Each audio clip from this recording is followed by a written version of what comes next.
Hello everyone and welcome back to the channel. Today we'll dive into the world of Python development for AWS Cloud.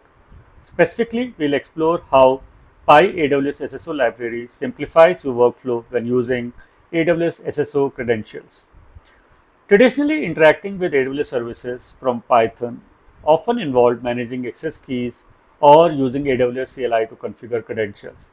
This further becomes complicated with short-lived credentials provided by AWS SSO.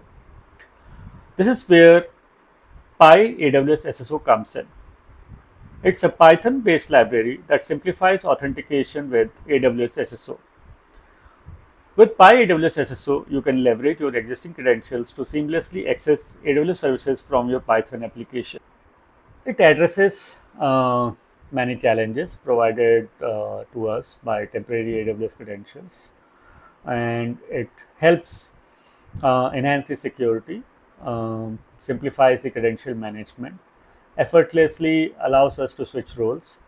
This simple solution piggybacks on AWS CLI v-tool, and it is required that you should have AWS CLI v2 installed on your system. There's a different video on how to configure AWS CLI for AWS SSO. I'll provide a link for the same in the eye icon up here somewhere on the video, and also I'll provide a link to that in the description below. So let's focus on how we can set up PyAWS SSO library. It requires two set of activities as part of the first step of given out here. First is to install AWS CLI version 2, and second is to configure AWS SSO profile using AWS CLI. The next step is to install PyAWS SSO library. I prefer to use PDM, but for people who don't use PDM can use PIP directly. The reason why I prefer PDM is because it helps me manage my dependencies more efficiently as compared to PIP.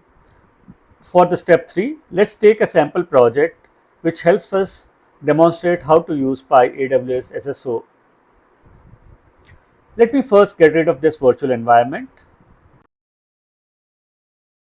This is pyproject.toml. This is simple fast API based application which has only basic dependencies, fast API providing fast API framework, Boto3 for communicating with AWS, UVCon to run ASGI application, and PyAWS SSO. Let's remove this PyAWS SSO and reinstall it.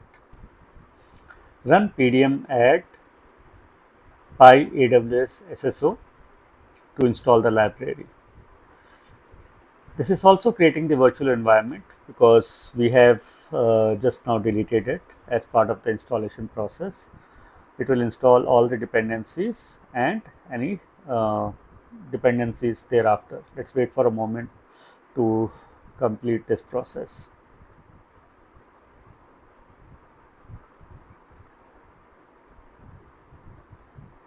The installation has successfully completed, and you can see that PyAWS SSO entry has been reappeared in the pyproject.toml file. Now let's look at this local run.py, which is specifically created for running the applications locally, as your main application may have other main code. It basically contains common hygiene, logging function, other imports, UVCon, and things like that. The key import out here for this project is going to be AWS SSO, where we are basically setting the AWS credential using the SSO profile that we created. We have taken the name test SSO out here, which is the AWS profile. Verbose is true to just see the messages, what's going on. And once we run this application, we'll see the output of messages coming here. The run API local function is basically a wrapper, nothing else, which is getting called from main function. So as you can see, run API local contains uvcon.run to run the application. We will start the application using the command pdm run python /local_run.py, which will first perform the action of acquiring latest AWS credentials and cache them for subsequent Potter3 calls. As you can see, this process has invoked browser just like seen during the setup of AWS SSO using AWS CLI v2. Now let's complete the process by validating the token and granting Potter3 access to our login.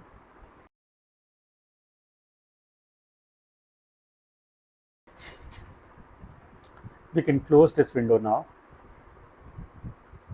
And if you go back to the screen, you see that we have been successfully logged in and short-term CLI Potter3 session tokens have been acquired. So let's summarize what has been done. We imported necessary libraries, Potter3 for interacting with AWS services and PyAWS SSO for authentication. We used set AWS credentials from PyAWS SSO to initiate session leveraging using AWS SSO credential by piggybacking on the AWS SSO profile created in AWS CLI.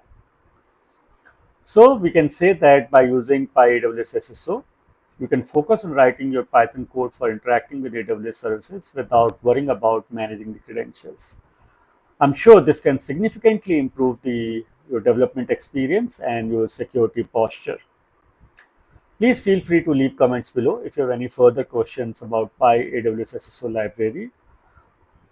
And don't forget to like and subscribe for more content on Python development for the cloud. Thank you.